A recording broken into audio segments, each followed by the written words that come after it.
ఓం సమర్థ సద్గురు సాయినాథ్ మహారాజ్ కీ జై. ఇప్పుడు మీరు వింటున్నది శ్రీ షిరిడీ సాయినాథుని దివ్య చరిత్ర 4వ రోజు పారాయణం. సబ్కా మాలిక్ ఏక్ అంటూ యావత్ మానవాళికి శాంతి సందేశాన్నిచ్చినవాడు సాయి భగవానుడు. షిరిడీ ప్రవేశమే అన్ని పాపాలకు పరిహారం అన్న బాబా సూక్తికి అనుగుణంగా ప్రతిరోజు వేలాది మంది భక్తులు సాయి సన్నిధానానికి వస్తుంటారు. ఒకవేళ నిస్సహాయ స్థితిలో ఉండి షిరిడీకి వెళ్ళలేని వారు ఈ షిరిడీ సాయినాథుని పారాయణాన్ని భక్తితో విన్నట్లయితే ప్రతిరోజు ఉన్న చికాకులు తొలగి మనశ్శాంతి, ప్రశాంతత లభిస్తుంది. మీ వ్యాపారంలో లాభాలు కలిగి మీకున్న బాధలన్నీ తొలగిపోతాయి. మీ పిల్లలకు ఉన్నతమైన చదువులతో పాటు మంచి ఉద్యోగం లభిస్తుంది. మీకు అష్టైశ్వర్యాలు లభిస్తాయి. కోరుకున్న కోరికలన్నీ నెరవేరుతాయి.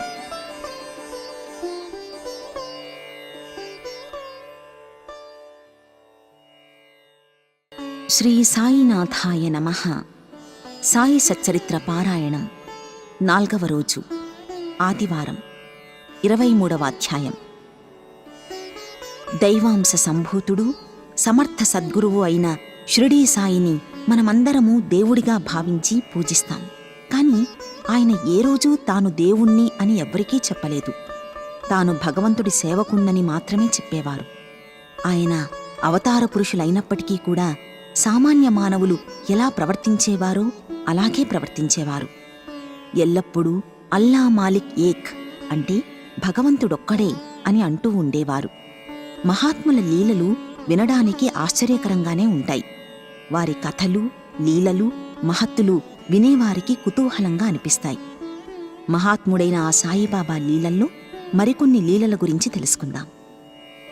ఉల్లిపాయతో యోగ సాధకుని కండ్లని తెరిపించిన బాబా. యోగాభ్యాసం చేసే సాధకుడు ఒకరు నానాసాహెబ్ చందోర్కర్తో కలిసి షిరిడీ వచ్చాడు. యోగశాస్త్రానికి సంబంధించిన గ్రంథాలన్నింటినీ అవపోసన పట్టిన ఆ వ్యక్తి శాస్త్రాల్ని చదవడమైతే చదివాడు, కానీ వాటిపై అతనికి అంతగా అనుభవం లేదు. అతను మనస్సుని కేంద్రీకరించి సమాధి స్థితిలో ఎక్కువసేపు ఉండలేకపోయేవాడు. సాయిబాబాని కలిసి అలా ఎక్కువసేపు ఉండగలిగేలా చెయ్యమని అడగడానికని అతను షిరిడీ వచ్చాడు. అతను వచ్చేసరికి బాబా అంతగా రుచీపచీలేని ఒక రొట్టెను ఉల్లిపాయతో కలిపి తింటున్నారు. అది చూసి అతను మనసులో ఇలా అనుకున్నాడు: రుచిలేని రొట్టెని ఉల్లిపాయతో కలిపి తినేవాడు నా కష్టాల్ని ఎలా తీరుస్తాడు అని అనుకున్నాడు. అతని మనసులోని ఆలోచనని గ్రహించిన బాబా వెంటనే నానాతో, నానా, ఎవరికైతే ఉల్లిపాయని జీర్ణించుకునే శక్తి ఉందో వారే దాన్ని తినాలి అన్నారు. ఈ మాటలు విన్న యోగ సాధకుడు ఆశ్చర్యానికి గురి అయ్యాడు. తాను మనసులో అనుకున్న మాటలు బాబాకి ఎలా తెలిసాయా అని అనుకుంటూ బాబా సామాన్యమైన వ్యక్తి కాదని గ్రహించి బాబా పాదాలపై పడి తన కష్టాలను తీర్చమని వేడుకోగా బాబా అతణ్ణి ఆశీర్వదించి ఊదీ ప్రసాదాన్ని ఇవ్వగా అది తీసుకుని బాబా సెలవు పొంది షిరిడీ నుంచి ఇంటికి వెళ్ళిపోయాడు. బాబా ఆశీర్వాదం వల్ల ఆ తర్వాత నుంచి అతను సమాధి స్థితిలో ఎక్కువసేపు ఉండగలిగే శక్తిని పొందాడు. పాము కాటు నుండి శ్యామాని కాపాడిన బాబా. ఒకరోజు శ్యామ చిటికిన వ్రేలుని ఒక విషసర్పం కరిచింది. దాంతో అతని శరీరంలోనికి విషం ఎక్కడం వల్ల బాధ ఎక్కువగా ఉంది. శ్యామ భయపడుతూ ఇక తాను మరణించడం ఖాయమనే అనుకున్నాడు. అతని స్నేహితులు అతనిని పాముకాట్లు బాగవుతున్న విఠోబా గుడికి తీసుకుని వెళ్లడానికి సిద్ధపడుతుండగా శ్యామ వారిని వారించి తనకు బాబాయే విఠోబా అని అతని దగ్గరికే తీసుకువెళ్లమని పట్టుపడతాడు. బాబా శ్యామ పరిస్థితిని చూడగానే అతన్ని కోపంతో ఆగమని దూషిస్తూ, ఓరి పిరికి పురోహితుడా, పైకెక్కవద్దు, ఎక్కావో నువ్వేమవుతావో చూడు అంటూ బెదిరించాడు.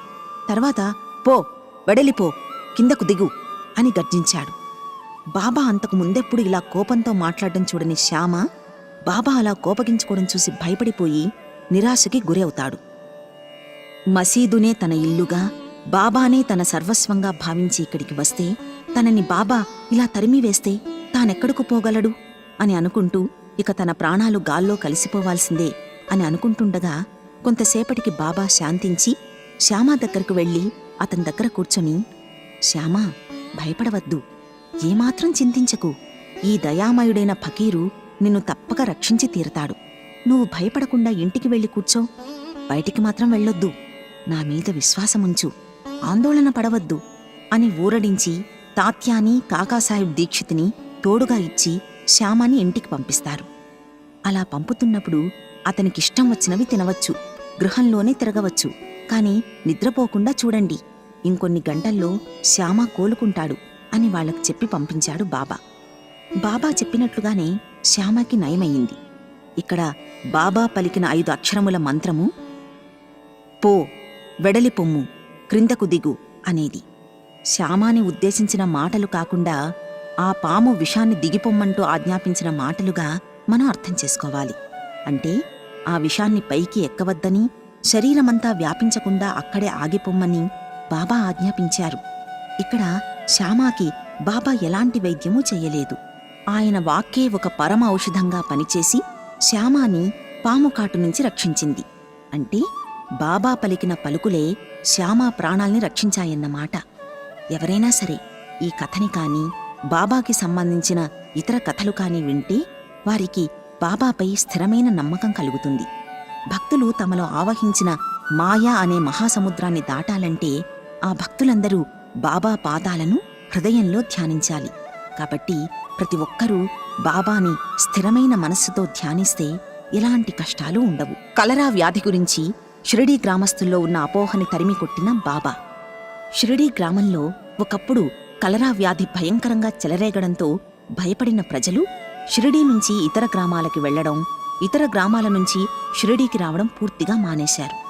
గ్రామంలో పంచాయతీవారు సమావేశాన్ని అత్యవసరంగా ఏర్పాటు చేసి కలరాని నిర్మూలించాలని తీర్మానించుకున్నారు. ఆ తీర్మానంలో కట్టెల బండ్లను షిరిడీ గ్రామంలోనికి రానివ్వకూడదని, ఆ గ్రామంలో మేకల్ని కొయ్యనివ్వకూడదని తీర్మానం చేసి, ఈ నియమాలను ఎవరైనా ధిక్కరిస్తే వారికి జరిమానా కూడా వెయ్యాలని తీర్మానం చేశారు. ఆ సంగతి బాబాకి తెలిసి ఇదంతా వట్టి చాదస్తమని కొట్టిపారేశారు. ఆ ఊరిలో కట్టెలకి కొరత ఏర్పడింది. ఆ సమస్యని అధిగమించాలంటే తప్పనిసరిగా కట్టెలు కావాలి. కాని పంచాయతీ తీర్మానం ఉండటం వల్ల ఎవ్వరూ కట్టెల్ని తెచ్చుకునే సాహసం చేయలేకపోతున్నారు. సరిగ్గా అదే సమయంలో ఒక కట్టెల బండి షిరిడీ గ్రామంలోకి ప్రవేశిస్తోంది. పంచాయతీకి సంబంధించిన వారు ఆ కట్టెల బండిని గ్రామంలోకి రానివ్వకుండా అడ్డుకుని దాన్ని అక్కడ్నుంచి తరిమివేయడానికి ప్రయత్నిస్తున్నారు. బాబాకి ఆ సంగతి తెలిసి అక్కడికి వెళ్లి దగ్గరుండి మరీ ఆ కట్టెల బండిని మసీదు దగ్గరికి తీసుకెళ్లారు. బాబా చేసే ఆ పన్ని అడ్డుకోవడానికి ఎవ్వరికీ ధైర్యం చాలక వారంతా చూస్తూ ఉండిపోయారు. ఆ విధంగా బాబా కలరాని గాని, పంచాయతీవారి తీర్మానాన్ని కాని లెక్క చేయకుండా ఆ కట్టెల బండిని షిరిడీ గ్రామంలోకి తీసుకెళ్లి గ్రామస్థుల్లో ఉన్న అపోహల్ని తొలగించి వేశారు. రెండో కలరా నిబంధనని ఉల్లంఘించడం ద్వారా తన భక్తుల్లో ఉన్న అపోహని బాబా ఎలా తొలగించారో తెలుసుకుందాం.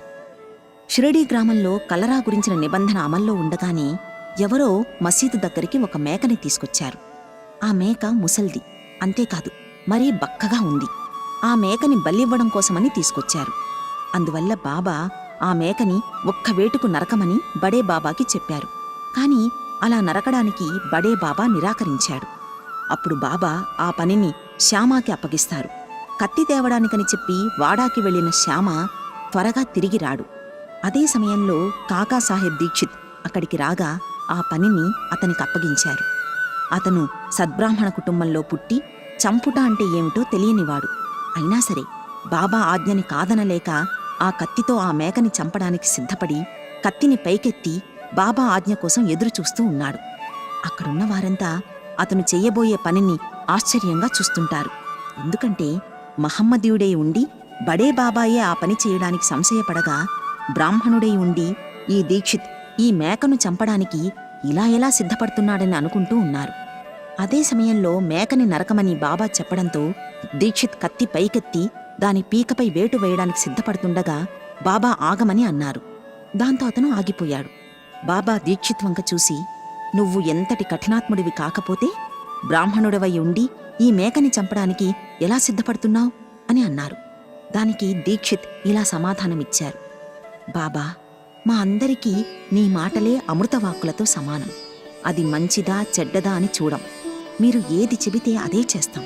మాకు వేరే చట్టం లేదు, ఉండదు.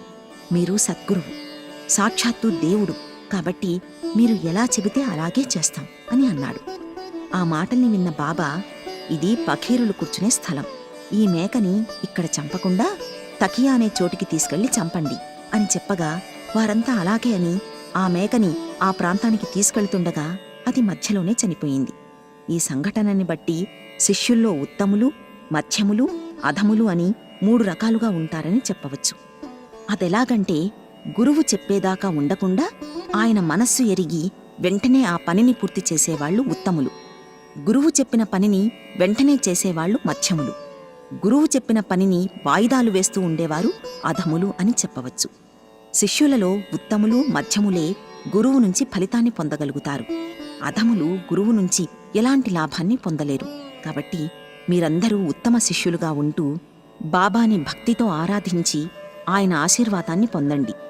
గురువులకే గురువు, సద్గురువు అయిన సాయిబాబాని మనం కూడా భక్తితో పూజిస్తూ ఆయన సేవలో తరించేలా మనల్ని కూడా మార్చమని బాబాని వేడుకుంటూ ఈ అధ్యాయాన్ని ఇంతటితో ముగిద్దాం. శ్రీ సాయినాథాయ నమః.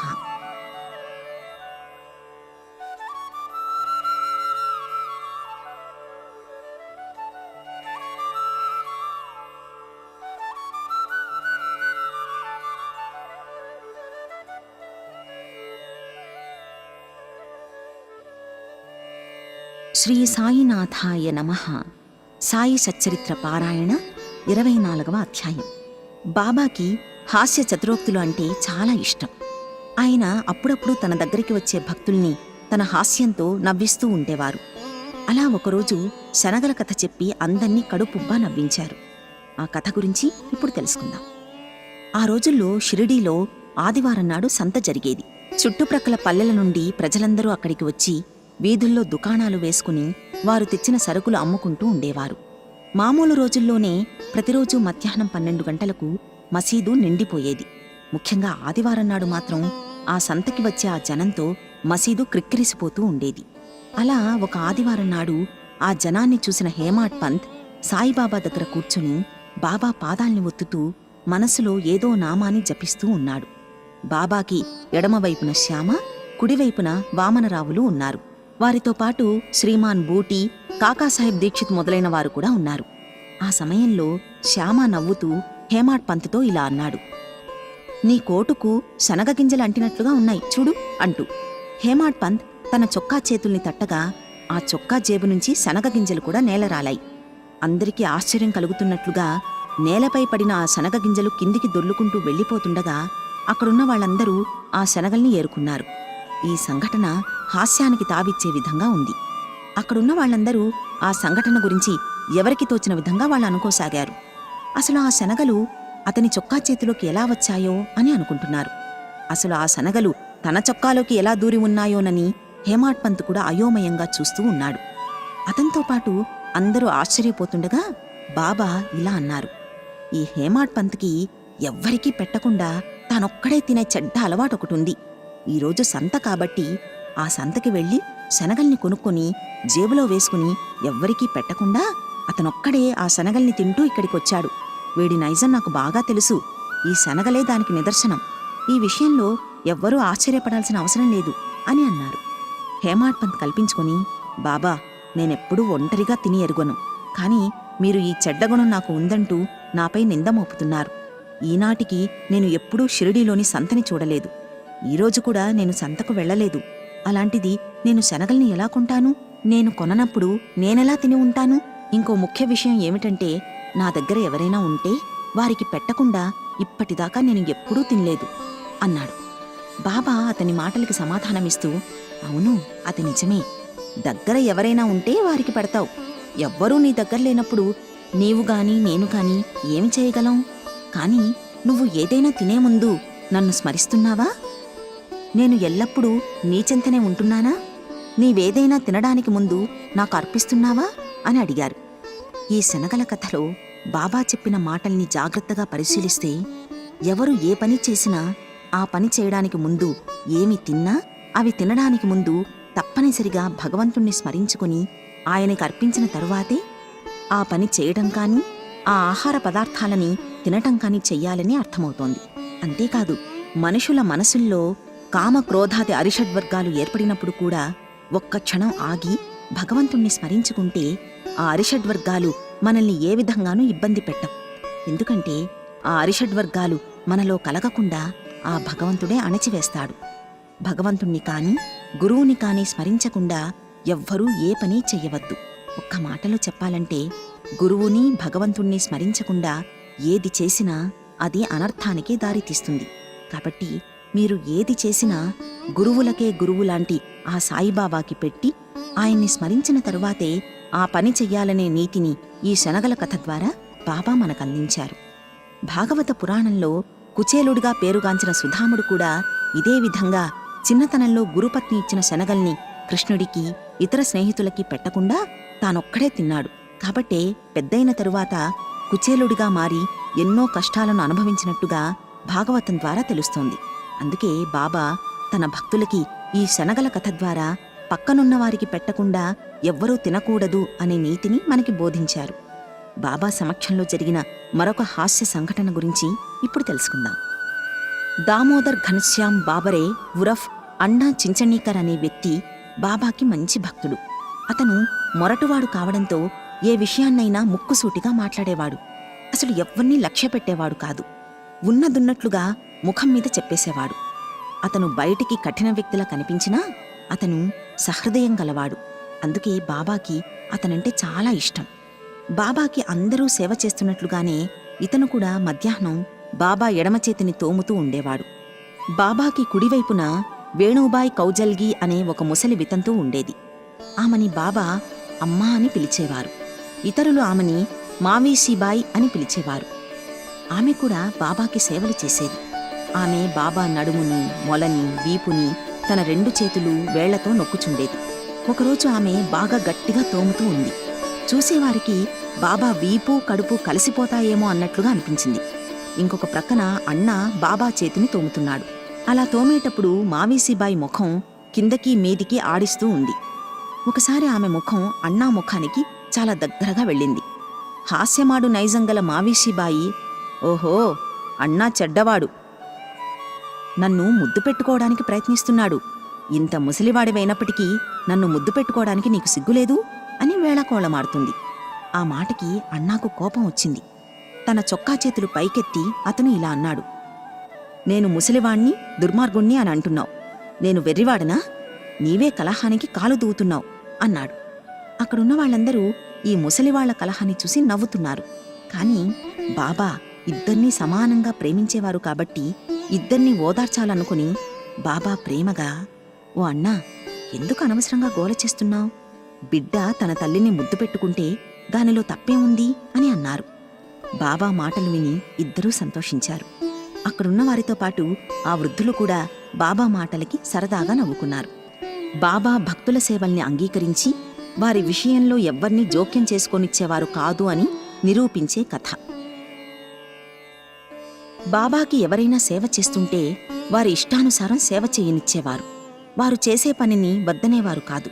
కాని వారు చేస్తున్న సేవని ఇతరులెవరైనా తప్పుపట్టి మాట్లాడితే వారిపై బాబా కోప్పడేవారు. ఈ మావీసీబాయే ఒకసారి బాబాకి పొత్తికడుపు తోముతూ ఆ పొత్తికడుపుని బాగా లోపలికి నొక్కి తోముతూ ఉంది. అది చూసిన అక్కడివారు కొంచెం మెల్లగా తోమమని, లేదంటే బాబాగారి ప్రేగులు తెగిపోతాయేమోనని ఆమె చేసే పనిని వారించారు. ఆ మాటలు విన్న బాబాకి ఆగ్రహం వచ్చి పక్కనున్న సటకాని తీసుకుని ఆ సటకా చివరన 2 చేతులతో పట్టుకొని ఆ సటకా చివరన పొత్తికడుపు పెట్టి రెండో పక్కని ఒక గోడకి ఆనించి క్రమంగా దాన్ని ముందుకు తెస్తూ ఉన్నారు. అది చూసిన జనాలకి ఆ సటక బాబా పొత్తికడుపులోకి గుచ్చుకుపోతుందేమోనని భయపడుతూ ఉన్నారు. కాని ఎవ్వరూ బాబాని ఆపే ధైర్యం చేయలేకపోయారు. ఆ భక్తురాలి కోసం బాబా ఈ బాధనంతా భరించారు. కొద్దిసేపటికి బాబా కోపం తగ్గి మామూలు స్థితికి వచ్చారు. అప్పటినుండి భక్తులు ఎవరైనా బాబాకి సేవలు చేస్తుంటే ఎవ్వరూ జోక్యం చేసే సాహసానికి పూనుకోలేదు. ఎవరి సేవ ఎలాంటిదో బాబాకు తెలుసు కాబట్టే ఆయన తన భక్తుల్ని ఇష్టానుసారం అలా సేవలు చేయడానికి అంగీకరించేవారు. కాని ఇతరులు ఎవ్వర్నీ జోక్యం చేసుకొనిచ్చేవారు కాదు. మన సేవల్ని కూడా మనస్ఫూర్తిగా అంగీకరించమని బాబాని వేడుకుంటూ ఈ అధ్యాయాన్ని ఇంతటితో ముగిద్దాం. శ్రీ సాయినాథాయ నమః.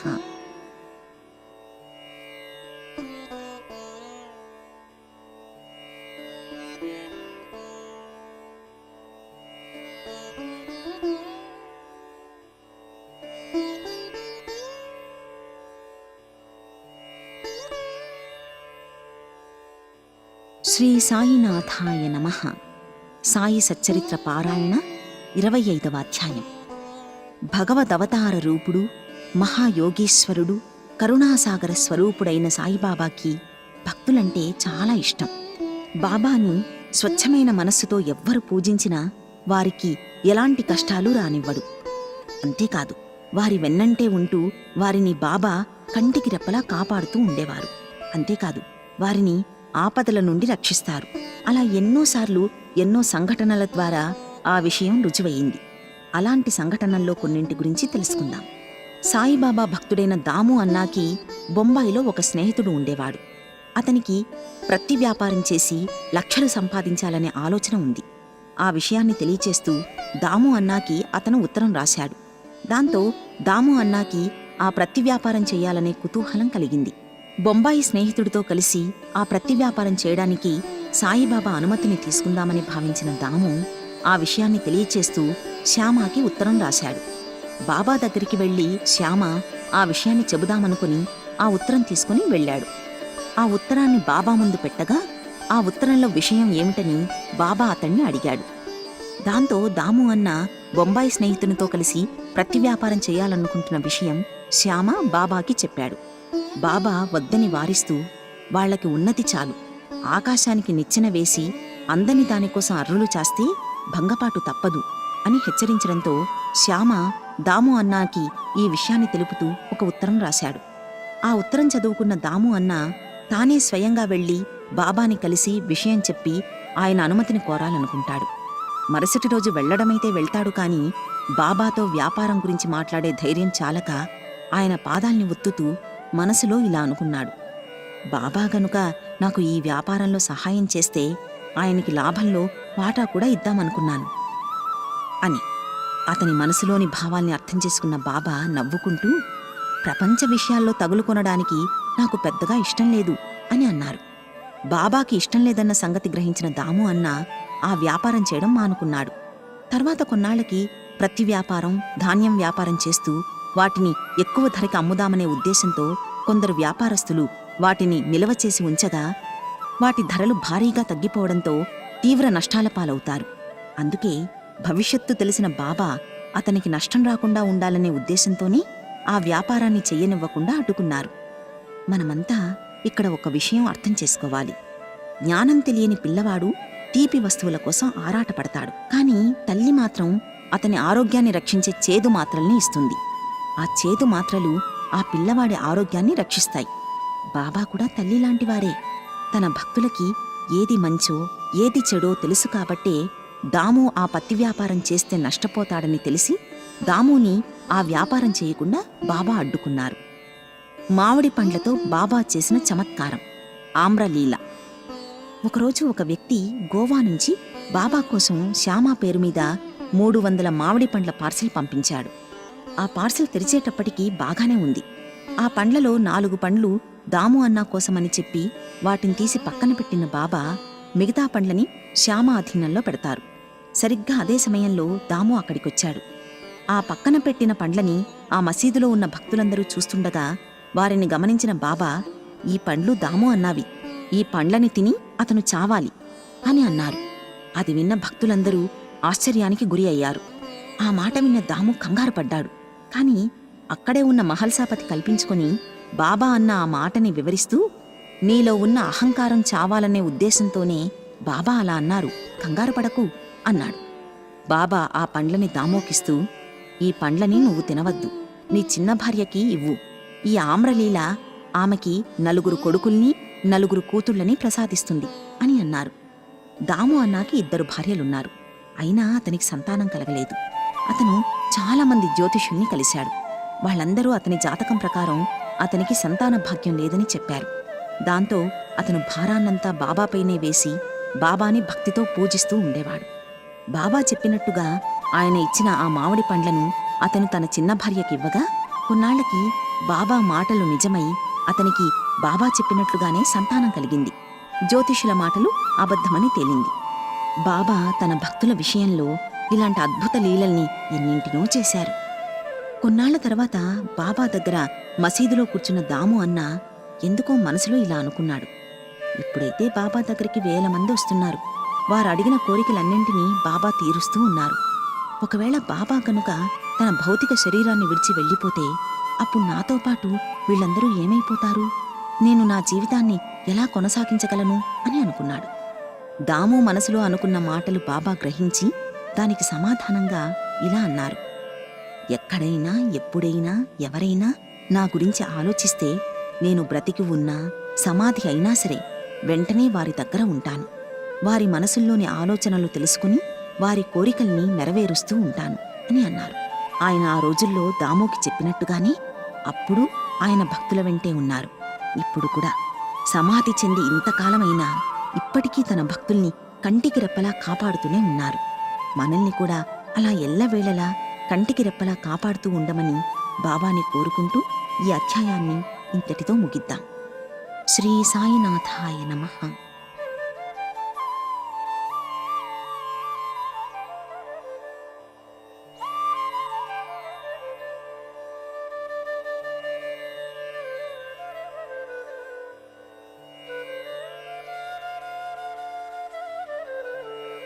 శ్రీ సాయినాథాయ నమః. సాయి సచ్చరిత్ర పారాయణ 26వ అధ్యాయం. ఈ విశ్వంలో ఉన్న ప్రతి వస్తువు, ప్రతి జీవి భగవంతుడు సృష్టించినదే.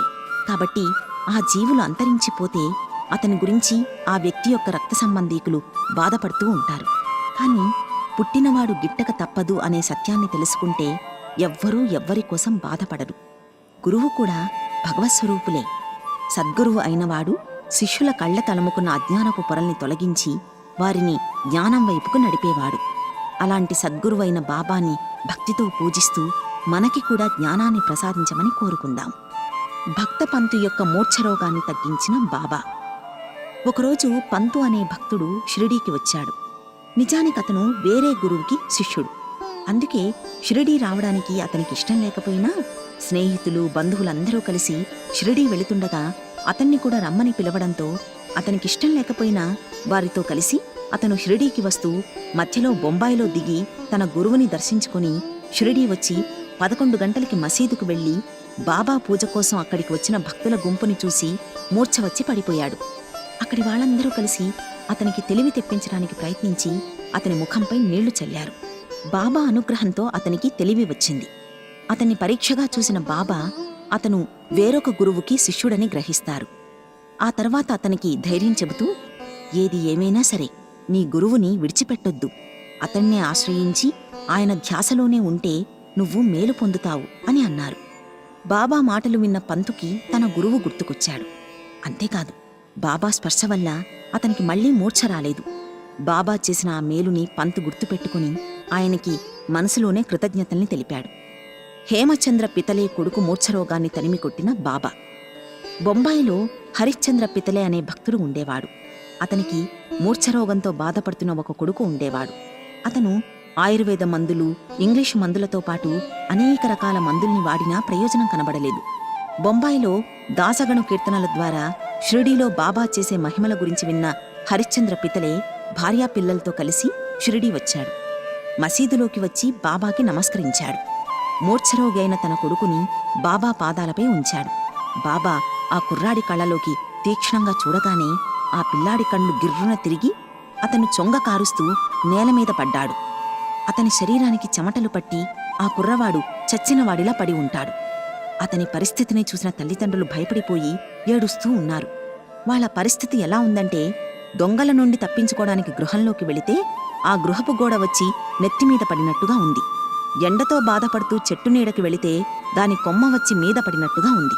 అలా ఆ కుర్రవాడి తల్లి కొడుకు కోసం ఏడుస్తూ ఉండగా, అమ్మా ఏడవకు, కొద్దిసేపు ఓపికతో ఉండు, నీ కుర్రాడికి ఏమీ కాదు, అతన్ని బసకు తీసుకువెళ్ళండి, కొద్దిసేపట్లోనే అతనికి నయమై అతను మామూలు స్థితికి వస్తాడు అని అన్నారు. బాబా చెప్పినట్టుగానే ఆ కుర్రాణ్ణి వాడాలోకి తీసుకువెళ్లగానే అతనికి తెలివి వచ్చింది. అది చూసి హరిశ్చంద్ర పితలే చాలా సంతోషించాడు. ఆ భార్యాభర్తలిద్దరూ భక్తితో బాబా పాదాలకి నమస్కరించారు. బాబా వారికి ఊదీ ప్రసాదాన్నిచ్చి పితలేకి 2 రూపాయలనిస్తూ, నీకు అంతకుముందు 2 రూపాయలనిచ్చాను, ఈ 2 రూపాయల్ని పూజామందిరంలో పెట్టుకుని పూజిస్తే నీకు మంచి జరుగుతుంది అని అన్నారు. అలా బాబా ఆశీర్వాదాన్ని పొందిన పితలే తన కుటుంబంతో కలిసి తిరిగి ఇంటికి చేరుకున్నాడు. కాని తాను షిరిడీ వెళ్లడం అదే మొదటిసారి. కాని బాబా అంతకుముందు తనకి 2 రూపాయలిచ్చానంటున్నారు. ఎలా అని ఆలోచిస్తూ ఆ విషయాన్ని తన తల్లి దగ్గర ప్రస్తావించగా ఆ వృద్ధురాలు, నీ కొడుకుతో నువ్వు ఎలా అయితే ఇప్పుడు షిరిడీకి వెళ్ళావో, మీ తండ్రి నీ చిన్నప్పుడు నిన్ను తీసుకుని అక్కల్కోట మహారాజ్ దగ్గరికి వెళ్లారు. ఆయన మన పూజని ఆమోదించి మీ తండ్రికి 2 రూపాయల్నిచ్చి పూజామందిరంలో పెట్టుకోమని ఇవ్వగా మేము అలాగే పూజలో పెట్టుకున్నాం. మీ తండ్రిగారు చనిపోయే వరకు పూజించాం. ఆయన చనిపోగానే పూజ ఆగిపోయింది. ఆ 2 రూపాయలు కనిపించకుండా పోయాయి. నువ్వు అదృష్టవంతుడువు కాబట్టి అప్పటి ఆ అక్కల్కోట మహారాజ్ ఇప్పుడు ఈ సాయి రూపంలో కనిపించి నీకు ఈ 2 రూపాయలు ఇచ్చి నీ కర్తవ్యాన్ని గుర్తుచేశారు. ఆయన నీ కష్టాల్ని తీర్చడానికి ప్రయత్నిస్తున్నారు. నీ సంశయాలన్నీ విడిచిపెట్టి మీ పెద్దల్లాగా నువ్వు కూడా మంచి ప్రవర్తనతో మెలుగుతూ బాబా ఇచ్చిన ఆ 2 రూపాయల్ని భక్తితో పూజించు, నీకు మేలు జరుగుతుంది అని తల్లి చెప్పగానే ఆ మాటలకి అతను సంతోషిస్తూ అప్పటి నుండి తన ప్రవర్తనని మార్చుకుని బాబాపై నమ్మకంతో ఆయన్ని భక్తితో పూజిస్తాడు. గోపాల నారాయణ అంబాడేకర్ అనే వ్యక్తి పూనాకి చెందినవాడు. అతను బాబాకి భక్తుడు. అబ్కారీ డిపార్ట్మెంట్లో 10 ఏళ్లు పనిచేసిన అతను ఠాణా, జవహర్ స్టేట్లో కూడా పలు ఉద్యోగాలు చేసి మానివేశాడు. తర్వాత ఖాళీగా ఉండి వేరే ఉద్యోగానికి ప్రయత్నించాడు. కాని ఉద్యోగమేమీ దొరక్కపోవడంతో కష్టాల పాలయ్యాడు. అలా 7 ఏళ్లు ఏ ఉద్యోగమూ లేక తీవ్ర ఆర్థిక ఇబ్బందుల్ని ఎదుర్కొన్నాడు. అతను బాబాకి భక్తుడు కావడంతో ప్రతి సంవత్సరం షిరిడీ వెళ్లి బాబాని దర్శించుకుంటూ ఉండేవాడు. బాబాకి తన కష్టాల గురించి చెప్పి ఆదుకోమని వేడుకుంటూ ఉండేవాడు. 1916లో అతని ఆర్థిక పరిస్థితి మరింత క్షీణించింది. ఆ ఏడు కూడా బాబాని దర్శించుకోవడానికి షిరిడీ వెళ్లి 2 నెలలు ఉన్నాడు. దీక్షిత్వాడాకు దగ్గరున్న ఎడ్లబండిలో కూర్చుని పక్కనున్న నూతిలో దూకి ప్రాణత్యాగం చెయ్యాలని అనుకుంటాడు. ఇంతలో పక్కనే ఉన్న హోటల్ యజమాని అయిన సగుణమేరు నాయక్ అతన్ని పిలిచి, అక్కల్కోట మహారాజ్ చరిత్రని చదివావా అని అడిగి ఆ పుస్తకాన్నిచ్చాడు. గోపాల్ ఆ పుస్తకాన్ని తెరచి చూడగా అక్కల్కోట్కర్ మహారాజ్ కాలంలో ఒక భక్తుడు బాగుకానట్టి దీర్ఘవ్యాధితో బాధపడుతూ నిరాశ చెంది బావిలో దూకాడు. వెంటనే అక్కల్కోట్ మహారాజ్ అతన్ని రక్షించి పైకి తీసుకొచ్చి, గత జన్మ పాపాల తాలూకు కర్మల్ని ఎవరైనా సరే అనుభవించక తప్పదు. నువ్వు ఈ జన్మలో కాకపోయినా మళ్లీ జన్మలోనైనా ఆ పాపాల తాలూకు కర్మల్ని అనుభవించి తీరాలి. నువ్వు కొద్దికాలం మాత్రమే ఈ కర్మలు అనుభవిస్తే పూర్తయిపోతాయి అని చెప్పి ఆ పాపాలు నశించేలా చేస్తాడు. ఆ పుస్తకం తెరిచి చూసిన అంబాడేకర్ సమయోచితంగా తనకి వచ్చిన ఆ కథని చూసి అతని మనసు కరిగి కన్నీళ్లు పెట్టుకుంటాడు. తన మనసులో ఉన్న బాధని తెలుసుకుని బాబా తన చేత ఆత్మహత్యా ప్రయత్నాన్ని విరమింపచేసేందుకే ఈ కథ వచ్చేలా చేశాడని భావించి అంబాడేకర్ తన ప్రయత్నాన్ని విరమించుకున్నాడు. బాబా మీద నమ్మకం పెరిగి అప్పటి నుండి బాబాని భక్తితో పూజించసాగాడు. బాబా ఆశీర్వాదంతో అతని కష్టాలు తొలగిపోయి జ్యోతిష్యం చెబుతూ ధనాన్ని సంపాదించి శేష జీవితాన్ని సుఖంగా గడిపాడు. ఈ కథని బట్టి ఎవరైతే బాబాపై పరిపూర్ణ విశ్వాసాన్ని కలిగి ఉంటూ ఆయన్ని భక్తితో పూజిస్తారో వారు బాబా నుంచి ఎంతో మేలు పొందుతారు అని తెలుస్తోంది. ఆయనపై స్థిరమైన భక్తిని కలిగి ఉండేలా మనల్ని కూడా దీవించమని బాబాని కోరుకుంటూ ఈ అధ్యాయాన్ని ఇంతటితో ముగిద్దాం. శ్రీ సాయినాథాయ నమః.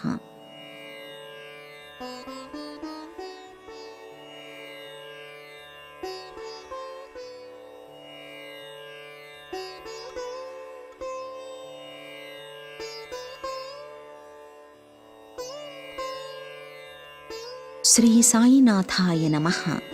సాయి సచ్చరిత్ర పారాయణ 27వ అధ్యాయం. బాబా మత గ్రంథాలని తన స్వహస్తాలతో తాకి పవిత్రపరచి భక్తులకి ఇస్తూ ఉండేవారు. బాబా దగ్గరకొచ్చిన కొందరు భక్తులు మత గ్రంథాలని తెచ్చి బాబా చేతికిస్తే ఆయన ఆ గ్రంథాలని పవిత్రపరిచి ఆ తర్వాత వాటిని తిరిగి ఆ భక్తులకే ఇచ్చేవారు. అలా ఒకరోజు కాకా మహాజని ఏకనాథ భాగవతాన్ని తీసుకుని షిరిడీకి వచ్చాడు. శ్యామ ఆ పుస్తకాన్ని తీసుకుని చదువుదామని చెప్పి మసీదుకు తీసుకువెళ్లగా బాబా ఆ పుస్తకాన్ని చూసి అతని చేతి నుంచి ఆ గ్రంథాన్ని తీసుకుని దానిలో కొన్ని పేజీలని తిప్పి దాన్ని తాకి పవిత్రపరచి దాన్ని తిరిగి శ్యామాకిచ్చి జాగ్రత్తగా చదవమని చెప్పారు. కాని అది కాకాదని దాన్ని అతనికి తిరిగి ఇచ్చివేయవలసిందని శ్యామ అనగానే, నేను దాన్ని నీకిచ్చాను, దానిని జాగ్రత్తగా నీ దగ్గరే ఉంచు, దాన్ని జాగ్రత్తగా చదివితే అది నీకు మేలు చేస్తుంది అని అన్నారు. అలా భక్తులు తెచ్చిన అనేక గ్రంథాలని బాబా తాకి వారికే ఇచ్చి చదవమనేవారు. ఇంకొకసారి కాకా భాగవత గ్రంథాన్ని తెచ్చి బాబాకివ్వగా బాబా దానిని తాకి కాకాకిచ్చి జాగ్రత్తగా దాచుకుని చదవమని, అది నీకు చాలా మేలు చేస్తుందని అన్నారు. కాకా ఆనందంతో బాబాకి సాష్టాంగ నమస్కారం చేసి మరీ ఆ గ్రంథాన్ని స్వీకరించాడు. ఇలా అనేక గ్రంథాలను బాబా తాకి పవిత్రపరచి అది చదివిన భక్తులకి మేలు చేకూర్చేవారు. శ్యామాకి విష్ణు సహస్రనామ గ్రంథాన్నిచ్చిన సాయిబాబా. సమర్థ రామదాసు శిష్యుడైన రామదాసి అనే వ్యక్తి ఒకరోజు షిరిడీకి వచ్చాడు. అతను కొన్నాళ్లు అక్కడే ఉండి ప్రతిరోజూ విష్ణు సహస్రనామాన్ని, ఆధ్యాత్మిక రామాయణాన్ని పారాయణ చేస్తూ ఉండేవాడు. అలా అతను ఆ 2 గ్రంథాలని అనేకసార్లు పారాయణ చేశాడు. కొన్ని రోజుల తర్వాత శ్యామాతో విష్ణు సహస్రనామాన్ని పారాయణ చేయించాలని బాబా అనుకున్నారు. దానికోసం బాబా రామదాసిని పిలిచి తనకి కడుపు నొప్పిగా ఉందని చెప్పి సోనాముఖి ఆకు తీసుకురమ్మని చెప్పి అతన్ని బజారుకి పంపించారు. అతను అలా వెళ్లగానే రామదాసి పారాయణ చేసే విష్ణు సహస్రనామ గ్రంథాన్ని తీసి శ్యామాకిస్తూ, ఓ శ్యామా, ఈ విష్ణు సహస్రనామ గ్రంథాన్ని నీకు నేను బహూకరిస్తున్నాను. జాగ్రత్తగా పారాయణ చెయ్యి. ఒకప్పుడు నాకు ఒక సమస్య వచ్చింది. నా గుండెల్లో దడగా ఉండేది. దాంతో నేను ఈ విష్ణు సహస్రనామ గ్రంథాన్ని పారాయణ చెయ్యగా నా సమస్యలన్నీ తొలగిపోయి నన్ను మామూలు వ్యక్తిని చేసింది. ఒక్క మాటలో చెప్పాలంటే అది నాకు గొప్ప మేలు చేసింది అని చెబుతూ శ్యామాకివ్వబోగా, అది రామదాసి పుస్తకమని, అతనికి తెలిస్తే కోపగించుకుంటాడని, ఆ గ్రంథం దేవనాగరి లిపిలో ఉందని, అది నేను చదవలేనని చెప్పి తప్పించుకోవడానికి చూస్తాడు శ్యామ. నిజానికి బాబా శ్యామాకి మేలు చెయ్యాలని చూస్తుంటే బాబా తనకి ఆ రామదాసికి తగవు పెట్టడానికి చూస్తున్నాడని శ్యామ భావించి నిరాకరించాడు. భగవన్నామాలు ఉండే విష్ణు సహస్రనామ గ్రంథం చదివిన వారిని దురాలోచనల నుండి దూరం చేస్తుంది. చావు పుట్టుకల నుంచి అందర్నీ తప్పిస్తుంది. అందుకే బాబా శ్యామాకి మేలు చెయ్యాలనే ఉద్దేశంతోనే ఆ గ్రంథాన్ని ఇవ్వజూపి అతను నిరాకరించినా సరే బలవంతంగా ఆ గ్రంథాన్ని అతనికిస్తారు. కొద్దిసేపటి తర్వాత రామదాసి బజారు నుంచి తిరిగి వచ్చాడు.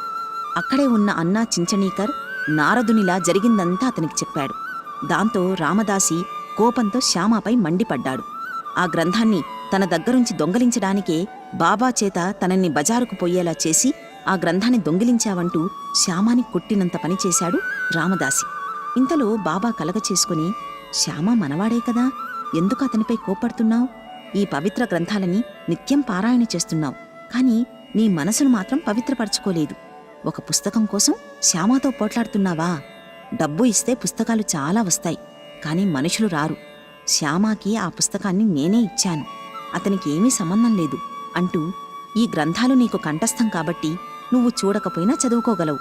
శ్యామాని కూడా ఈ గ్రంథాన్ని పారాయణ చేసి మేలు పొందనివ్వు అని అనడంతో అతను శాంతించాడు. ఆ గ్రంథానికి బదులుగా రామదాసి పంచరత్నమనే గ్రంథాన్ని శ్యామా నుంచి తీసుకోవడానికి అంగీకరిస్తాడు. బాబా ఇలా వాళ్ళిద్దరి మధ్య తగవుని శాంతియుతంగా తీరుస్తాడు. ఈ విష్ణు సహస్రనామ గ్రంథాన్ని జాగ్రత్తగా చదివిన శ్యామ గొప్ప మేలు పొందాడు.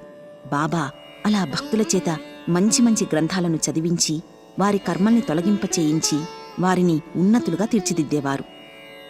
బాబా ఖాపర్డే దంపతుల్ని ఆశీర్వదించిన వృత్తాంతం. దాదాసాహెబ్ ఖాపర్డే అనే వ్యక్తి, అతని భార్య కూడా బాబాకి భక్తులు. వాళ్ళిద్దరూ షిరిడీకి వచ్చి కొన్ని నెలల పాటు అక్కడే ఉండిపోతారు. ఖాపర్డే పంచదశి అనే గ్రంథాన్ని అద్భుతంగా బోధించగలడు. కాని బాబా ముందు మాత్రం అతను ఏమీ తెలియని వాడిలా కూర్చుండిపోయాడు. బ్రహ్మజ్ఞాని ముందు వేదపారాయణ చేసినవాడు కూడా వెలవెలపోతాడని అందుకే అంటారు మన పెద్దలు. ఖాపర్డే భార్య కూడా బాబాకి గొప్ప భక్తురాలు. ఆమె ప్రతిరోజూ మధ్యాహ్నం 12 గంటలకి బాబాకి నైవేద్యం తెచ్చిపెట్టేది. ఒక మధ్యాహ్న భోజన సమయంలో సాంజా, పూరి, అన్నం, పులుసు, పరమాన్నం వంటివి ఒక పళ్ళెంలో పెట్టుకుని మసీదుకు తీసుకొచ్చింది. మామూలుగా అయితే గంటల కొలది ఏమీ తినకుండా ఉండే బాబా ఆ రోజు మాత్రం ఆమె తెచ్చిన ఆహార పదార్థాలన్నీ ఆవురావురమంటూ తింటూ ఉండగా శ్యామ అది చూసి, బాబా, ఎవరైనా ఏదైనా తీసుకొస్తే కనీసం చూడనైనా చూడవు, కాని ఈరోజు మాత్రం ఈమె తెచ్చిన పదార్థాల్ని ఇంత ఆత్రుతగా తింటున్నావు, ఏమిటి పక్షపాతం బాబా అని అడుగుతాడు. దానికి సమాధానంగా బాబా ఇలా అన్నారు, ఖాపాడే భార్య తెచ్చిన ఈ భోజనం చాలా అమూల్యమైనది. ఆమె గత జన్మలో ఒక వర్తకుని ఆవు. అది అప్పుడు సమృద్ధిగా పాలిచ్చేది. మరుజన్మలో ఒక తోటమాలి ఇంటిలో జన్మించింది. ఈ జన్మలో ఒక బ్రాహ్మణుని ఇంటిలో జన్మించింది. ఆమెని చాలా కాలం తర్వాత నేను చూడ్డం జరిగింది అంటూ ఆ పళ్ళెంలో ఉన్న ఆహార పదార్థాల్ని మొత్తం ఖాళీ చేసేశారు బాబా. తర్వాత తన ఆసనంపై కూర్చున్నారు. కాపరడే భార్య ఆయన కాళ్ళకి నమస్కరించింది. ఆమె ప్రేమకి సంతోషించిన బాబా ఆమెకి రాజారాం అనే మంత్రాన్ని ఉపదేశించి, ఆ మంత్రాన్ని శ్రద్ధతో జపిస్తే నీకు మనశ్శాంతి కలిగి మేలు జరుగుతుంది అని చెబుతారు. శిష్యులకి గురువు ఇచ్చే శక్తిపాతం అంటే అదే. అంటే గురువుకి ఉన్న శక్తుల్ని శిష్యులకి సమర్పించుట అన్నమాట. అలాంటి శక్తిపాతాన్ని మనకి కూడా అందించమని బాబాని వేడుకుంటూ ఈ అధ్యాయాన్ని ఇంతటితో ముగిద్దాం. శ్రీ సాయినాథాయ నమః.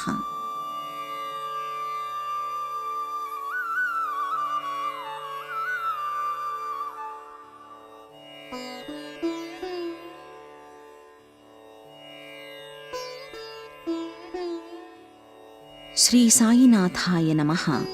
సాయి సచ్చరిత్ర పారాయణ 28వ అధ్యాయం. బాబాని అనంతుడిగాను సర్వాంతర్యామిగాను చెబుతారు. ఆయన చీమలు పురుగులతో పాటు అన్ని జీవుల్లోనూ ఉంటారు. ఆయనకి వేదజ్ఞానమూ తెలుసు, ఆత్మ సాక్షాత్కారమూ తెలుసు. ఆయన భక్తులు ఎవరు ఎక్కడ ఏమి చేసినా, వాళ్ళు ఎంత దూరంలో ఉన్నా ఆయన కనిపెట్టేసేవారు. తన వాళ్ళు అనుకున్న వారిని ఎంత దూరంలో ఉన్నా పిచ్చుక కాలికి దారం కట్టి లాగినట్లుగా లాగుతానని ఆయనే చెప్పేవారు. అలా ఆయన షిరిడీకి లాక్కొచ్చిన భక్తుల్లో కొందరు భక్తుల గురించి తెలుసుకుందాం. లాలా లక్ష్మీచంద్కి స్వప్నంలో కనిపించి షిరిడీ లాక్కొచ్చిన బాబా.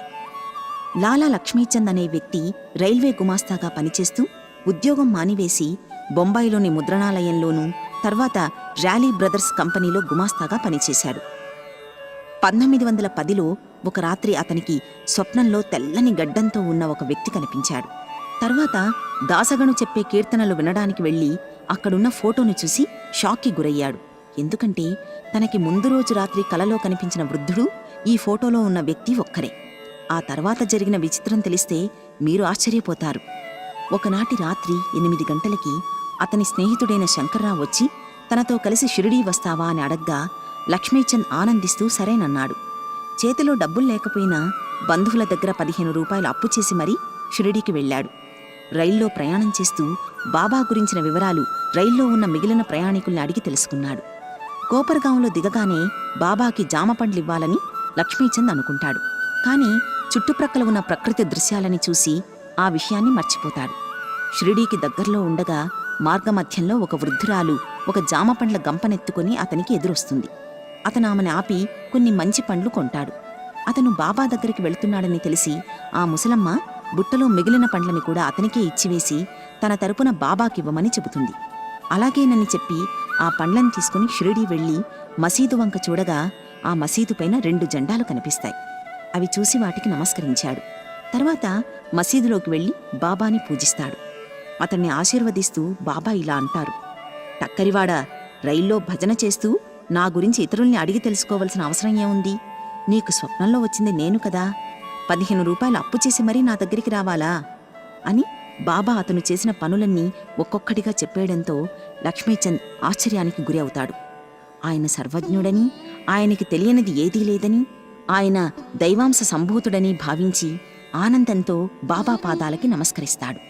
ఈ సంఘటన ద్వారా మనం తెలుసుకోవలసిన నీతి ఏమిటంటే, భగవంతుని దర్శనానికి వెళ్లేటప్పుడు కానీ, తీర్థయాత్రకి వెళ్లేటప్పుడు కానీ ఎవరి దగ్గర అప్పు చేయకుండా చేతిలో డబ్బులు ఉన్నప్పుడు మాత్రమే వెళ్ళాలి అని బాబా మాటల ద్వారా తెలుస్తోంది.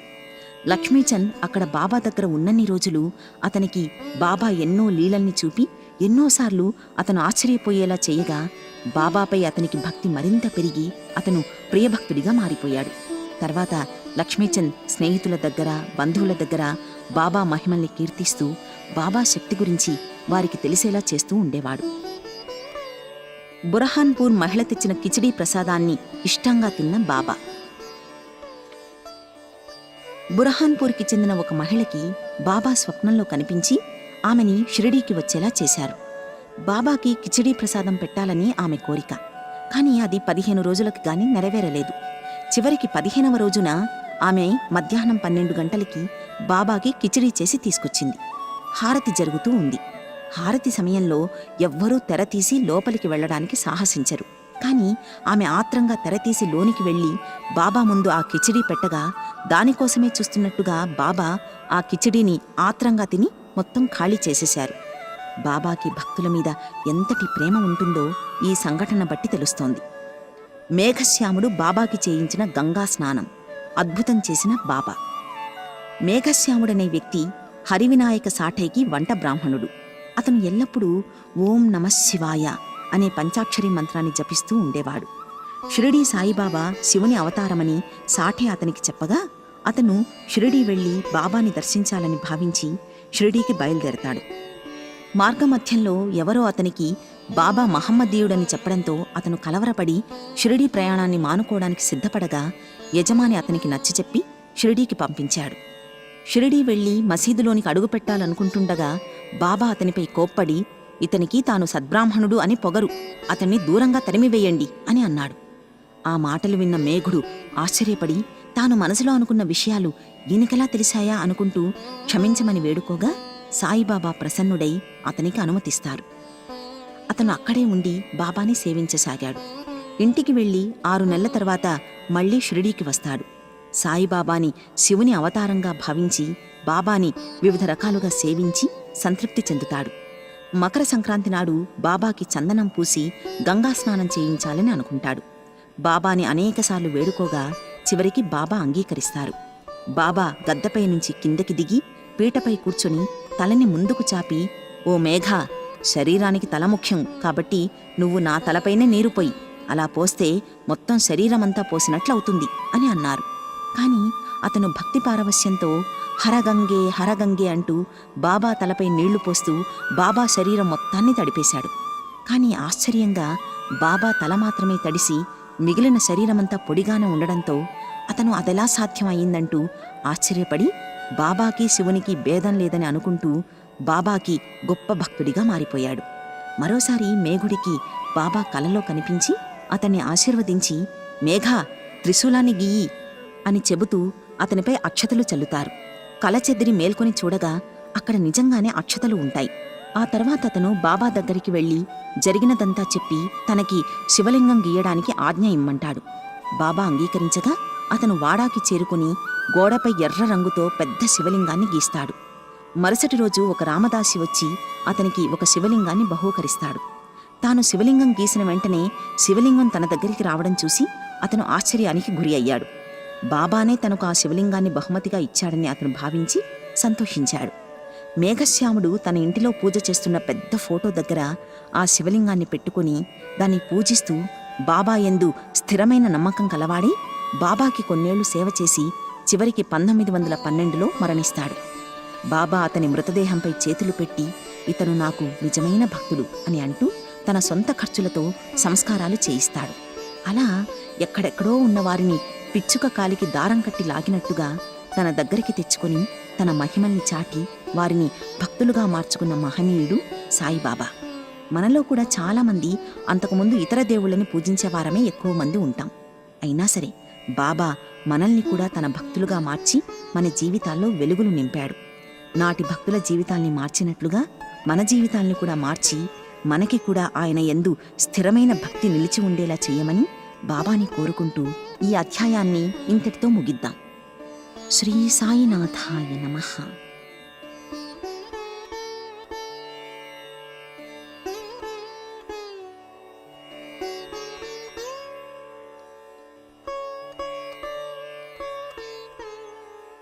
శ్రీ సాయినాథాయ నమః. సాయి సచ్చరిత్ర పారాయణ 29వ అధ్యాయం. మద్రాసు భజన సమాజం వారిని ఆశీర్వదించి అద్భుతం చేసిన బాబా. మద్రాసు భజన సమాజంలో ఒక పురుషుడు, అతని భార్య, అతని వదిన మరియు కొందరు వ్యక్తులు ఉండేవారు. వాళ్ళంతా షిరిడీలో కొలువైన సాయిబాబా గొప్పదనం గురించి తెలుసుకున్నారు. అంతేకాదు, బాబా తన దగ్గరికొచ్చిన భక్తులకి రూపాయి దగ్గర నుంచి 50 రూపాయల వరకు బహుమతిగా ఇస్తుంటాడని కూడా తెలుసుకుని బాబాని తప్పనిసరిగా కలవాలని అనుకుంటారు. తరువాత షిరిడీ వచ్చి బాబా ముందు భజనలు చేస్తూ పాటలు పాడతారు. వారిలో 3 మాత్రం బాబాగారు తమకి ఏం కానుకలు ఇస్తారా అని ఎదురుచూస్తూ ఉన్నారు. కానీ వారి యజమాని భార్య మాత్రం చాలా మంచిది. ఆమె బాబాని చూసి ఆయన్ని శ్రీరామునిలా భావిస్తూ ఉండేది. అదే విషయాన్ని భర్తకి చెప్పగా ఆమెది వట్టి భ్రమ అని అతను ఆమె మాటల్ని కొట్టిపారేశాడు. కొన్నాళ్లపాటు ఆ భజన సమాజం వారు షిరిడీలోనే ఉండిపోయారు. ఒక రాత్రి ఆమె భర్తకి అద్భుతమైన దృశ్యాన్ని స్వప్నంలో చూపించి అతని కళ్ళు తెరిపించిన బాబా. ఒక రాత్రి ఆమె భర్తకి ఒక స్వప్నం వచ్చింది. ఆ స్వప్నంలో అతడొక పెద్ద పట్టణంలో ఉండగా కొందరు పోలీసులు అతన్ని గొలుసులతో బంధించి ఉంచారు. పక్కనే బాబా ఉన్నారు. ఆయన్ని చూసి ఆమె భర్త, నీ గురించి విని నువ్వు గొప్పవాడివని భావించి నీ దగ్గరికి వచ్చి ఇలా కష్టాల్లో ఉంటే నువ్వు ఏమీ పట్టనట్టు ఉన్నావు. నా కష్టాల్ని తీర్చడానికి నువ్వు ఎలాంటి ప్రయత్నాలు చేయటం లేదు అనగా, ఈ జన్మలో కాని గత జన్మలో కాని నువ్వు చేసిన కర్మఫలితాన్ని ఎట్టి పరిస్థితుల్లోనూ అనుభవింపవలసిందే అని అన్నారు బాబా. దానికి ఆ వ్యక్తి, గత జన్మలో ఏవైనా పాపాలు చేసి ఉంటే వాటిని ఎండుగడ్డిలా దహించివెయ్యి బాబా అని అడుగుతాడు. దానికి సమాధానంగా బాబా ఇలా అన్నారు, నీకు నాపై నమ్మకం ఉందా అనగానే ఉంది అని ఆ వ్యక్తి చెబుతాడు. అయితే కళ్ళు మూసుకో అని బాబా అనగానే అతను కళ్ళు మూసుకొని తెరిచేటప్పటికీ కింద ఏదో పడిన శబ్దం రావడంతో అటు చూడగా పోలీసులు రక్తం కక్కుకొని చచ్చిపడి ఉంటారు.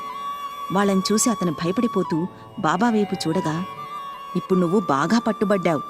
పోలీసు ఆఫీసర్లొచ్చి నిన్ను బంధిస్తారు. ఇక నిన్ను రక్షించేవారెవ్వరూ లేరు అని అంటారు. ఎలాగైనా సరే మీరే కాపాడండి అని వేడుకొనగా మళ్లీ కళ్ళు మూసుకోమని బాబా అంటారు.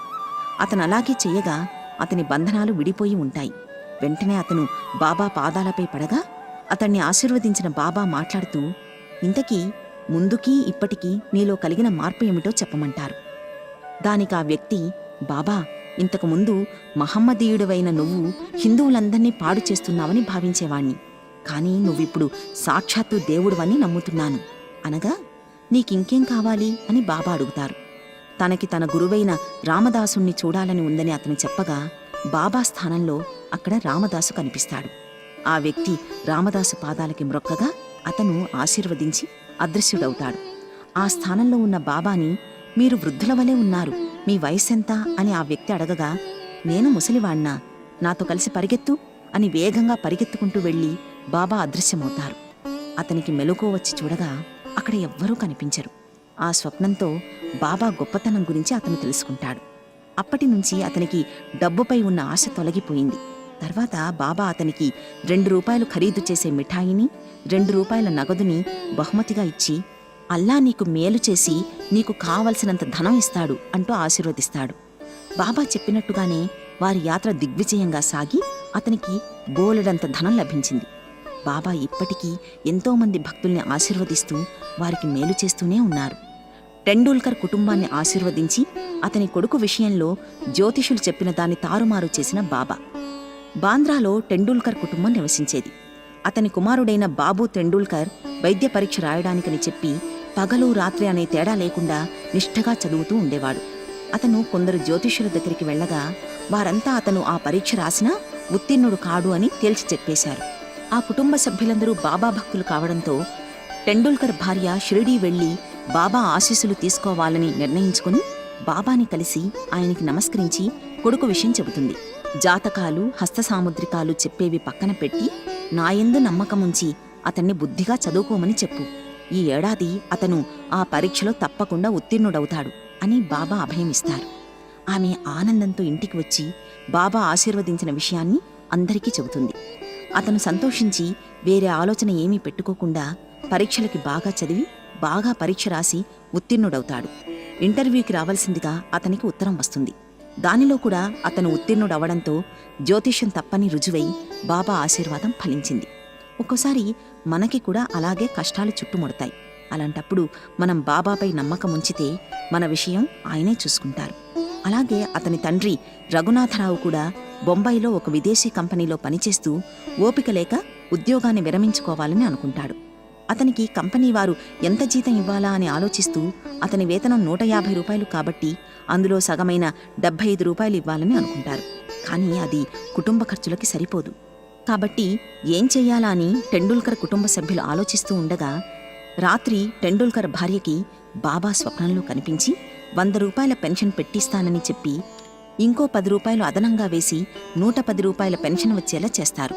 అలా బాబా తన భక్తులపై తన ప్రేమని చూపుతూ వారిని ఎల్లవేళలా కంటికి రెప్పలా కాపాడుతూ ఉండేవారు. కాబట్టి బాబాని అందరూ భక్తితో కొలుస్తూ ఉంటారు. చిక్కుడు కాయలతో చమత్కారం చేసి కెప్టెన్ హార్టేని ఆనందించేలా చేసిన బాబా. కెప్టెన్ హాటే అనే బికానేరుకు చెందిన వ్యక్తి బాబాకి భక్తుడు. అతనికి ఒక రాత్రి బాబా కలలో కనిపించగా అతను బాబా కాళ్ళకి నమస్కారం పెట్టుకుంటాడు.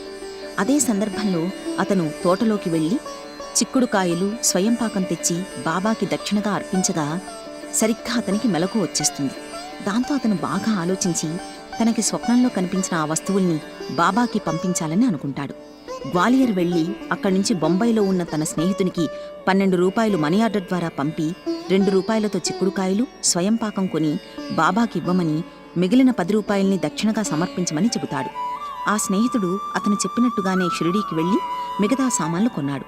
కాని చిక్కుడుకాయలు దొరకలేదు. అతను ఆలోచిస్తూ ఉండగా ఒక మహిళ తలపై చిక్కుడుకాయల గంప పెట్టుకుని అక్కడికి రాగా చిక్కుడుకాయలు కొని కూర చేయించి బాబాకి హాటే తరపున సమర్పిస్తాడు. బాబా భోజనం చేస్తున్నప్పుడు భక్తుడు తనకి ప్రేమగా పంపిన ఆ చిక్కుడుకాయ కూర వేసుకుని ఆవురావురమంటూ మొత్తం తినేశారు. ఆ విషయం తెలుసుకున్న హాటే చాలా సంతోషిస్తాడు. ఆ హాటేకి మరోసారి బాబా తాకి పవిత్రపరిచిన రూపాయిని అతని స్నేహితుని ద్వారా పంపిస్తారు. అది అతను పూజలో పెట్టుకుని పూజించగా అతనికి మంచి జరిగింది. వామన నార్వేకర్ అనే వ్యక్తిని ఆశ్చర్యపరిచిన బాబా. వామన నార్వేకర్ అనే వ్యక్తి బాబాకి భక్తుడు. ఒకరోజు అతను 1 రూపాయిని బాబా దగ్గరికి తెచ్చి దాన్ని బాబా తాకి ఊదీ ప్రసాదంతో పాటు తనకిస్తాడని అనుకున్నాడు. కాని 2 పక్కలా సీతారామ లక్ష్మణుల బొమ్మలు ఉన్న ఆ నాణాన్ని బాబా తీసుకుని దాన్ని అతనికివ్వకుండా దానికి బదులుగా 25 రూపాయల్ని అడుగుతాడు. అది ఇవ్వడానికి అతను సిద్ధపడతాడు. అయినా సరే ఆ నాణాన్ని అతనికివ్వకుండా బాబా దాన్ని శ్యామాకిస్తూ దీన్ని మన కోశాగారంలోనే ఉంచు అని అంటారు. బాబా ఎందుకలా చేశారో అక్కడున్న భక్తులు ఎవ్వరికీ అర్థం కాలేదు. ఆ నాణం వల్ల నార్వేకర్కి ఏదో కీడు సంభవించే అవకాశాలు ఉన్నాయి కాబట్టే బాబా ఆ నాణాన్ని అతనికిచ్చి ఉండకపోవచ్చునని ఇప్పటికీ కొందరు అనుకుంటారు. ఒక్క మాటలో చెప్పాలంటే ఎవ్వరికేది క్షేమమో బాబాకి తెలుసు కాబట్టే అలా చేసి ఉంటారు. బాబా భక్తులమైన మనకి కూడా ఏది మంచిదైతే అదే చెయ్యమని సమర్థ సద్గురువైన ఆ బాబాని వేడుకుంటూ ఈ అధ్యాయాన్ని ఇంతటితో ముగిద్దాం. శ్రీ సాయినాథాయ నమః.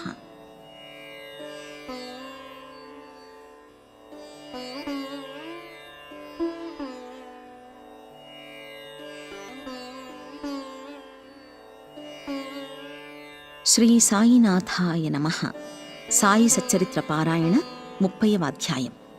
ఈ అధ్యాయంలో కూడా బాబా షిరిడీకి లాక్కొచ్చిన మరో 2 భక్తుల గురించి తెలుసుకుందాం. కాకాజీ వైద్య అనే సప్తశృంగి దేవత భక్తుడి కష్టాన్ని పోగొట్టిన బాబా. నాసిక్ జిల్లా వణిలో కాకాజీ వైద్య అనే సప్తశృంగి దేవతకి పూజారి ఒకరు ఉండేవారు. అతను చాలా కష్టాల్ని అనుభవిస్తూ ఉండేవాడు. ఒకరోజు అతను తన దేవతకి తన కష్టాల గురించి మొరపెట్టుకోగా ఆ రాత్రి ఆ దేవత అతనికి కలలో కనిపించి షిరిడీ సాయిబాబా దగ్గరికి వెళ్లమని చెబుతుంది. అతనికి మెలకువ వచ్చి చూసేసరికి ఎవ్వరూ ఉండరు. సాయిబాబా అంటే త్రయంబకేశ్వరుడేమోననుకుని ఆ పూజారి త్రయంబకేశ్వరం వెళ్లి శివుణ్ణి దర్శించి కొన్ని రోజులు అక్కడే ఉన్నా అతనికి మనశ్శాంతి కలగలేదు. దాంతో ఆ రాత్రి మళ్లీ ఆ దేవత కనిపించి, నువ్వు అనవసరంగా త్రయంబకేశ్వరం వెళ్ళావు, సాయిబాబా అంటే షిరిడీలో ఉన్న సాయిబాబా అని చెప్పి అతన్ని కలవమని చెప్పి అదృశ్యమవుతుంది. కాకాజీకి షిరిడీకి వెళ్లటం ఎలాగో తెలియక తికమక పడుతుండడంతో బాబా మాత్రం అతని ప్రయాణానికి వేరే విధంగా ఏర్పాట్లు చేసి ఉంచారు. అతనికి తెలియని ఒక అతిథి అతన్ని షిరిడీ తీసుకుని వెళ్లడానికి అతనింటికి వస్తాడు. అతని శ్యామ. శ్యామ అసలు వైద్య ఇంటికి ఎలా వచ్చాడు, అతనికి వైద్య ఎలా తెలుసు అనే సందేహం చాలామందికి ఉంటుంది. అతను ఎలా వచ్చాడో తెలుసుకుందాం. శ్యామ చిన్నతనంలో ఉన్నప్పుడు జబ్బు పడతాడు. దాంతో అతని తల్లి శ్యామ అనారోగ్యం నయమైతే సప్తశృంగి దేవత పాదాలపై తన బిడ్డని పెట్టి మొక్కు చెల్లిస్తానని మొక్కుకోగా అతనికి జబ్బు నయమైంది. కాని ఆ మొక్కు తీర్చలేదు. కొన్నాళ్ల తర్వాత అతని తల్లి యొక్క స్థనాలపై తామర వ్యాధి సోకి ఆమె చాలా బాధపడసాగింది. ఆ వ్యాధి నయమైతే వెండి కుచములను చేయించి సప్తశృంగి దేవతకిస్తానని మొక్కుకోగా ఆశ్చర్యంగా ఆ వ్యాధి తగ్గుముఖం పడుతుంది. ఆమె మరణించేటప్పుడు ఆ విషయం శ్యామాకి చెప్పి ఆ 2 మొక్కుల్ని చెల్లించే బాధ్యత అతనిపై పెట్టి ఆమె మరణించింది. శ్యామ కూడా ఆ మొక్కుల్ని పూర్తిగా మర్చిపోయాడు. అలా 30 ఏళ్లు గడిచిపోయాయి. కొన్నాళ్లకి షిరిడీకి ఒక జ్యోతిష్యుడు వచ్చి 4 రోజుల పాటు ఉంటాడు. శ్యామ తమ్ముడైన బాపాజీ అతన్ని కలవగా ఆ విషయం బాపాజీకి చెప్పి, అందుకే మీరు కష్టాలు పడుతున్నారు అని అంటాడు. ఆలస్యం చేయకుండా ఆ మొక్కులు తీర్చమని సలహా ఇస్తాడు. ఆ విషయం బాపాజీ తన అన్నయ్యన శ్యామకి చెప్పగా ఆ విషయం శ్యామకి గుర్తుకొచ్చి ఒక కంసాలిని పిలిచి 2 వెండి కుచములను చేయిస్తాడు.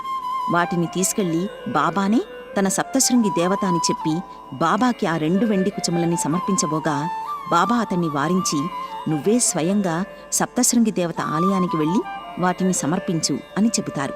దాంతో శ్యామ బణిపట్టణానికి వెళ్ళి పూజారి అయిన కాకాజీ వైద్య ఇల్లు వెతుక్కుని మరీ వెళతాడు. అతన్ని చూడగానే, మీరెవరు, ఎక్కడ్నుంచి వచ్చారు అని కాకాజీ అడుగుతాడు. దాంతో తన పేరు శ్యామ అని, తాను షిరిడీ నుంచి వచ్చానని, సప్తశృంగి దేవత మొక్కు చెల్లించుకోవడానికి వచ్చానని చెప్పడంతో అతను ఆనందపడతాడు. శ్యామాని కాకాజీ ఆనందంగా కౌగిలించుకుని ప్రేమతో మైమర్చిపోతాడు. సప్తశృంగి దేవత ఆజ్ఞ మేరకు తాను కూడా షిరిడీ వచ్చి బాబాని కలవాలనుకుంటున్నానని చెప్పగా ఇద్దరూ కలిసి షిరిడీ వస్తారు. కాకాజీ బాబా పాదాలపై పడి కన్నీరు పెట్టుకుంటాడు. బాబా పాదాలని తాకగానే కాకాజీకి మనసులోని చంచలత్వం అంతా పోతుంది. మనసు తేలిక పడుతుంది. అక్కడ బాబా అతనితో ఏమీ మాట్లాడలేదు. ఆయన పాదాలని తాకగానే కాకాజీ కష్టాలన్నింటినీ దూరంగా విసిరిపారేశారు. కాకాజీ అక్కడ 12 రోజుల పాటు ఉండి అతని భక్తునిగా మారి తర్వాత ఇంటికి వెళ్ళిపోతాడు. అలా ఎందరెందరినో షిరిడీకి లాక్కొచ్చి వారి కష్టాలను తీర్చిన సాయిబాబా నిజంగా దేవుడే. అలాగే కుశాల్ చంద్ అనే భక్తుడికి, మలాల్ అనే మరో భక్తుడికి బాబా స్వప్నంలో కనిపించి మరీ షిరిడీకి రప్పించి వారిని ఆశీర్వదిస్తారు. బాబా వారిని ఆశీర్వదించినట్టుగానే మనల్ని కూడా ఆశీర్వదించి మనలో ఉన్న చెడు గుణాలన్నింటినీ తీసివేసి మన మనసుల్ని మంచిగా మార్చమని సర్వాంతర్యామి అయిన ఆ సాయిబాబాని వేడుకుంటూ ఈ అధ్యాయాన్ని 4వ రోజు పారాయణాన్ని ఇంతటితో ముగిద్దాం. శ్రీ సాయినాథాయ నమః.